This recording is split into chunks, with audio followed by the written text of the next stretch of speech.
அப்புறம் இன்னொரு விஷயம் சொல்ல மறந்துட்டேன்.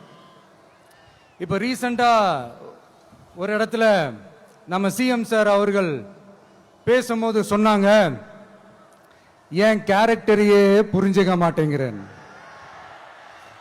இன்னைக்கு ஈரோடு மக்கள் சந்திப்புல வந்து தளபதியோட ஸ்பீச் வந்து வேற லெவல்ல இருந்தது.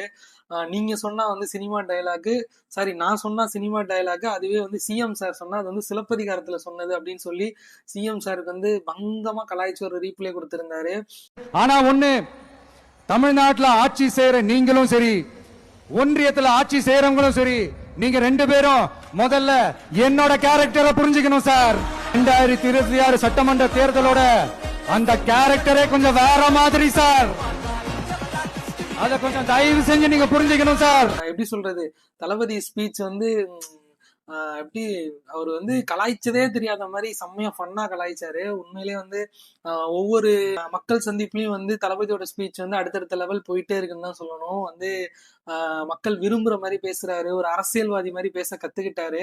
ஸோ வந்து எதையுமே வந்து டைரக்டா, அதாவது அவர் டைரக்டா தான் சொல்றாரு, ஆனா டைரக்டா சொல்லாத மாதிரி சொல்றாரு. ஸோ இன்னைக்கு தளபதியோட ஸ்பீச் வந்து எத்தனை பேருக்கு பிடிச்சிருந்தது, அவர் எப்படி பேசினாரு அப்படிங்கறத கண்டிப்பா வந்து கமெண்ட் செக்ஷன்ல உங்களோட கருத்தை சொல்லுங்க. இந்த வீடியோக்கு அப்படியே ஒரு லைக் பண்ணிருங்க. நம்ம சேனல் வந்து இதே மாதிரி டெய்லி அப்டேட்ஸ்க்கு நம்ம சேனலை சப்ஸ்கிரைப் பண்ணி வச்சுக்கோங்க. ஓகே, பாய்.